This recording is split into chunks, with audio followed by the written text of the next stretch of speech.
You're listening to the N2K Space Network.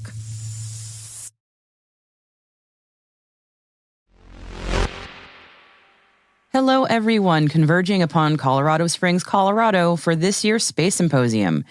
The 38th Annual Space Symposium kicks off today, and it is the biggest international event for all things space across commercial, government, and military sectors, with over 10,000 space professionals expected to attend this year. Major international space agencies and companies will be in attendance, though we imagine there may have been some last-minute detours to a certain southern Texas location for some Starship-y kind of reason. T-minus 20 seconds to LOS egress. Go for deploy.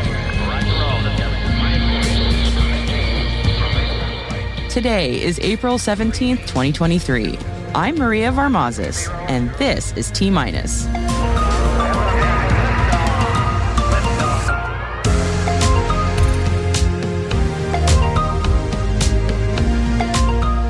It's Space Symposium week, wet dress rehearsal for Starship. The UK launches the International Bilateral Fund. Orbit Fab gets a Series A round. And my interview with Steve Luczynski, board chair of the Aerospace Village, on their mission, programs, and upcoming activities at the RSA Conference next week. And lots more today, so stick around.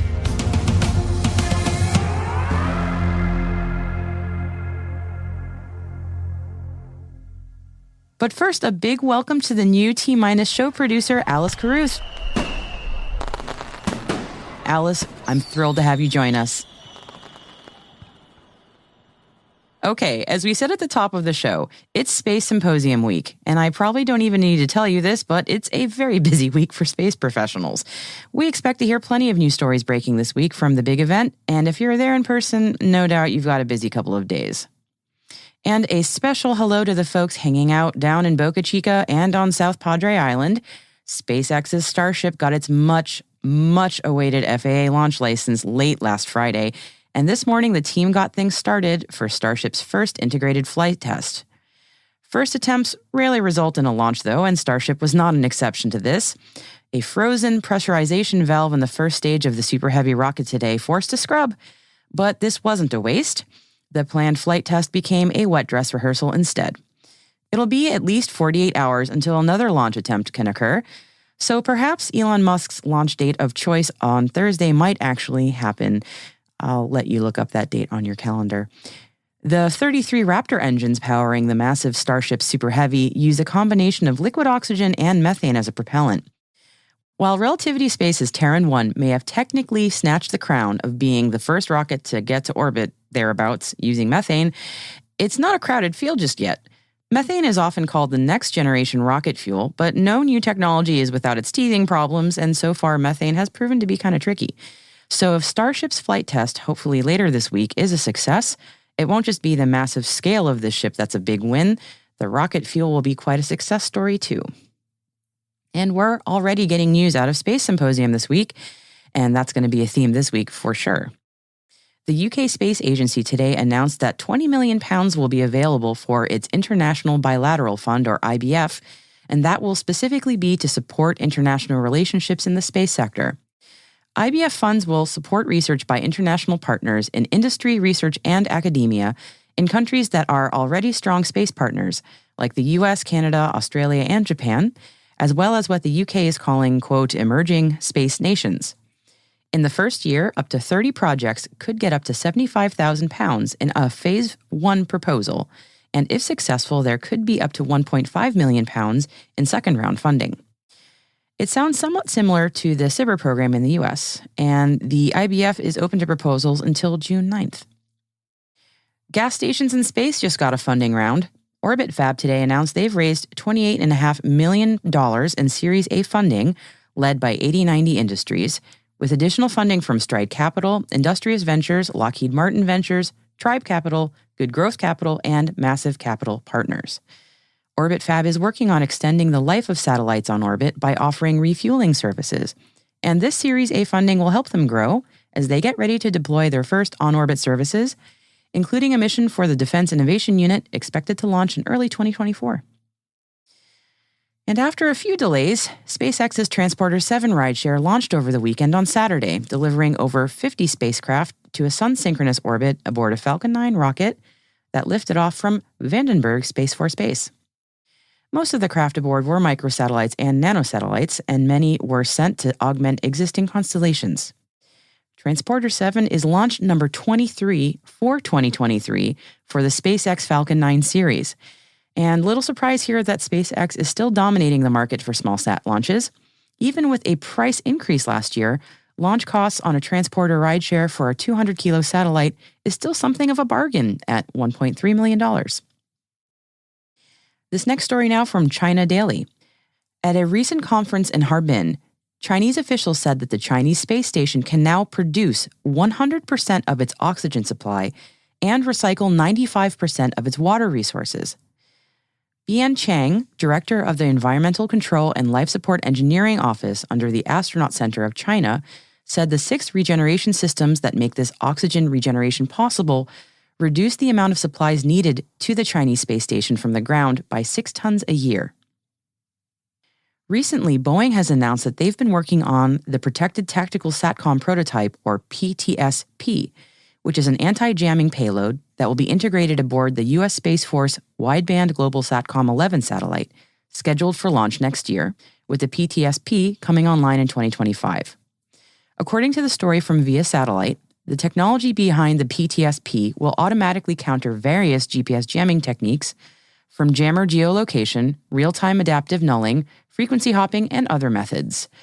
GPS jamming is no mere nuisance, and it's been an imperative for quite a long time to improve the resilience of position navigating and timing systems that we all rely on, and especially the military. The FAA says that as space launches continue to ramp up the cadence, they may need to play fair with commercial air travel and share the airspace near launch sites. As the 2023 travel season ramps up here in the United States, there's concern from the FAA that the already very crowded skies over Florida specifically don't need any more disruption, and the launches from the Space Coast might just make things worse.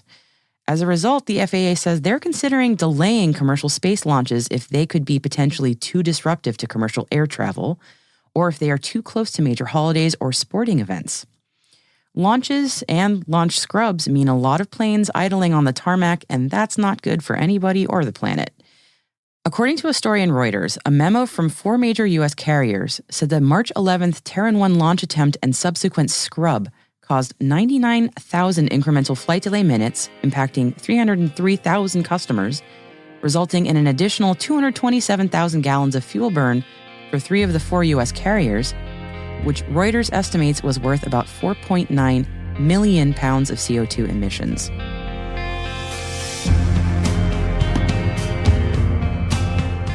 Coming up next, my interview with Steve Luczynski of the Aerospace Village, right after this break.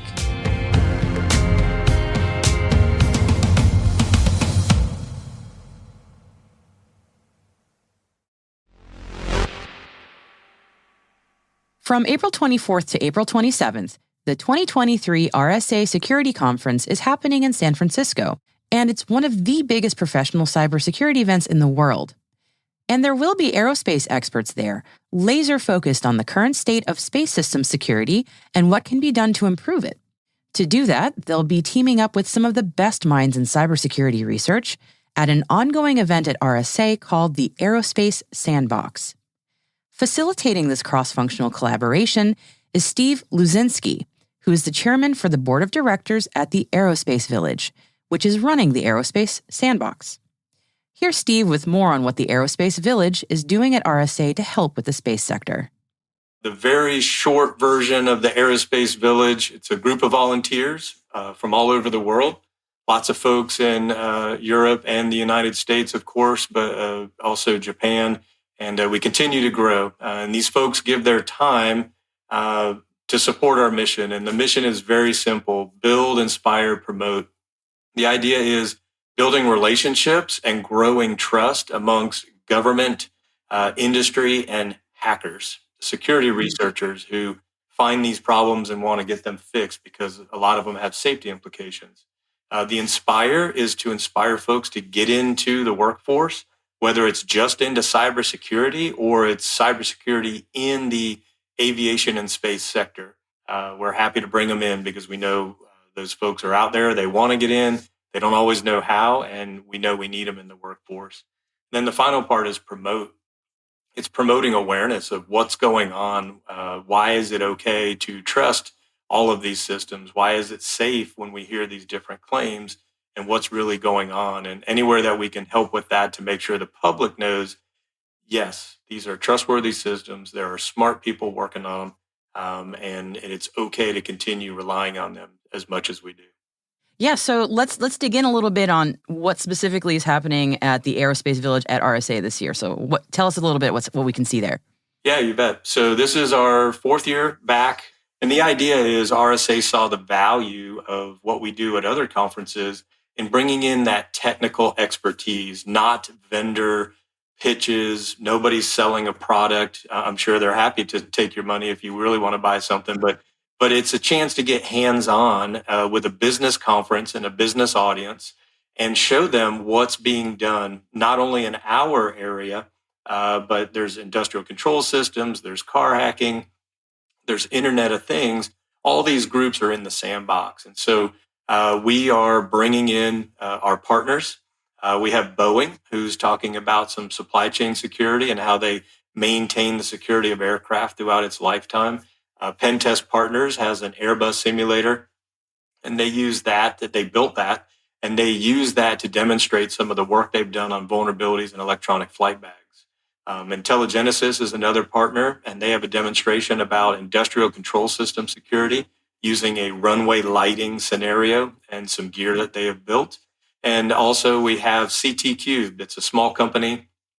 They have built real and virtual a Mars rover demonstration model and a drone demonstration model. And what they're focusing on is the building cybersecurity when you're doing pure engineering to design something. So that is using a space-based system to demonstrate that. And then we're also very fortunate because we have all these things on both the space and the aviation side.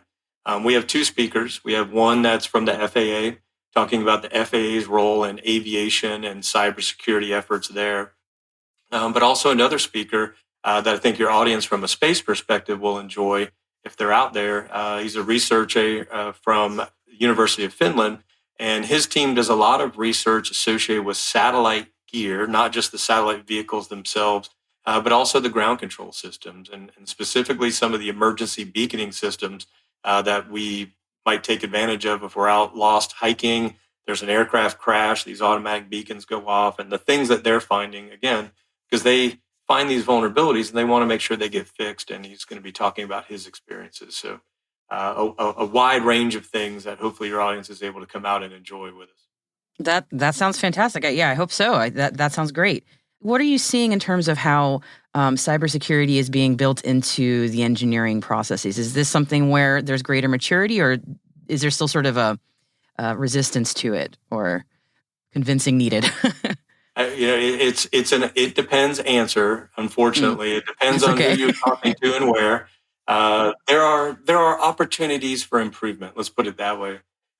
There's certainly some areas that we see in industry, in government, where things are going really well. There's lots of talk and cooperation, things like that. And of course, there's other areas where things are lagging behind, right? Not everybody has the resources to invest. But when we are out talking to folks, and we're received very well in the sense of being able to get the government and industry side, who don't always cooperate and want to talk to each other for a variety of reasons, to understand, hey, these security researchers, these hackers, whatever stereotypes you have, this is the value that they bring. And so once those conversations get started, we've seen tremendous benefits, that the understanding of meeting somebody face to face, which, we had a little bit of a gap there. But as we start to see that come back, the value of that, having the conversations before a crisis so that folks can reach out to one another. And there's a number of efforts. Boeing has a tech council that they invite these security researchers in to talk about issues and what are topics that are current and pertinent to what's going on in this field. We also see that on the government side. There's an aviation cybersecurity initiative. Again, those are two aviation examples, but even CISA, they have a public-private working group for space cybersecurity, as does AIAA, and that is the American Institute for Aeronautics and Astronautics. They have an aerospace cybersecurity working group made up of their members and outsiders, and the village is a part of all of those, because that's where we see the folks interacting and the goodness of having the conversation and being able to propagate that further and get others to understand the value of bringing cybersecurity into the conversation early. Yeah, that's a great segue into my next question is, what would be your advice to a space firm that maybe has little to no understanding of where they need to get started on something like this? So there's plenty of resources in the sense, like some of those agencies and groups that I mentioned before, that they put out a public notice. They're inviting folks to join their events, to listen and learn, to come in and present. There's a Space ISAC that invites folks in. There's also membership there. But again, they invite in for different discussions and presentations. And then even as simple as events like DEF CON, where DEF CON is a wide variety of things. It's the biggest hacker conference in the world. It happens in the U.S. out in Vegas in August, for folks who may not be familiar. But they have just a tremendous range of things that they do. And then when you have a village like ours, you can focus on aerospace topics. You can come by, and we're already thinking about this year's DEF CON, but what we've done in the past, we've had AWS brought in a segment of their ground control network, and they had a capture the flag contest. So anybody could walk up, learn how to use their network, and try some games that help them learn what's going on. We had folks from Hackasat who bring in CubeSats and FlatSats who are teaching and demonstrating. And so it's a chance to interact with those folks. It's a chance to learn what is going on in the field and to talk to experts who are doing this. So for folks in a startup mode who are trying to learn more about the cybersecurity aspects or where to go to learn more, who to talk to, that's another great venue. And one thing we were talking about before we got started was sort of debunking real threats versus ones that maybe we hear about in the media that aren't as relevant. Any examples there you want to chat about? Yeah. Any little favorites? Yeah, I don't know if I need to go into specific examples, but I think an incident happens, everybody reacts. The first news reports say one thing, and a lot of times that's not actually what's going on. And so that's why we made sure to highlight that as part of our mission. There is so much goodness out there, goodness as far as smart people who do know what's going on most of the time because they're there firsthand, or others who have the expertise to understand, while there may not be a lot of information, this is the more likely cause behind things. So when you start bringing them together with media and cybersecurity smart reporters who want to learn more and present the story correctly, you give them a venue to talk to one another. That, as a connector, is what the village does. So we can help bring those smart voices together to make sure the right information gets out there. The right information as in getting to the level of detail so it's easy to understand for the general public, because most of the time the folks we're talking to are absolutely not in-depth technical experts. So let's make it something easier for them to understand. Let's make sure, is this really cybersecurity? Think back to the FAA NOTAMs issue that happened not too long ago. That was a mistake. That was not a hack and some massive movie scenario of things to worry about. That was just bad process. Or other events where I don't know the details of Viasat, but there's a lot going on there in the background between what happened on the satellite and what happened in the ground control network. And the reporting that's coming out appears to be good, solid background and details, and Viasat, how they're talking about it. We haven't been a part of that, so I'm not trying to claim any of that, but just seeing that happening, the willingness to talk about those things is very encouraging. Yeah, indeed. And certainly since the Viasat incident last year, I've incidentally been hearing a lot more interest in this. So I hope that you'll see that interest reflected in attendance at RSA and DEF CON this year. And I look forward to following up with you on how both events go and what happens this year, what's new. So Yeah, you bet. Happy to talk anytime. And if anybody has questions, to get in touch and be able to reach out and learn more. Steve, it's been a pleasure. Thanks so much for speaking with me today. You can find out more about the Aerospace Sandbox at RSA and the Aerospace Village at aerospacevillage.org.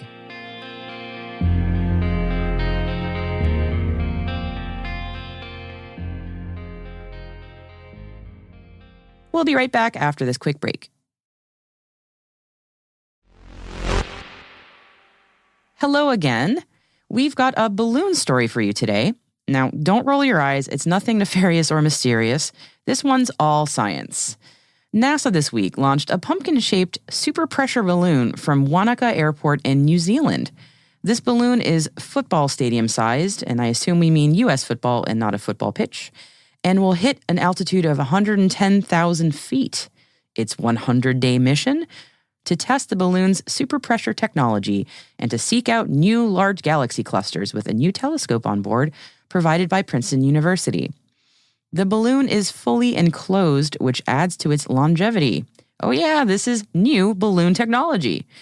NASA's Scientific Balloon Program Chief, Debbie Fairbrother, said this: "The superpressure balloon technology is a real game changer for conducting cutting-edge science at the edge of space at a fraction of the cost of flying into space."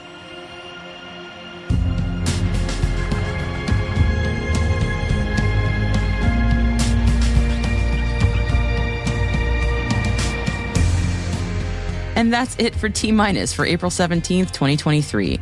T-Minus is a production of N2K Networks, your source for strategic workforce intelligence. For additional links and resources from today's report, check out our show notes at space.n2k.com. Elliot Peltzman composed our theme song. Mixing by Elliot Peltzman and Trey Hester. Alice Carruth is our producer. Our executive producer is Brandon Karpf. And I'm Maria Varmazes. See you tomorrow. T-minus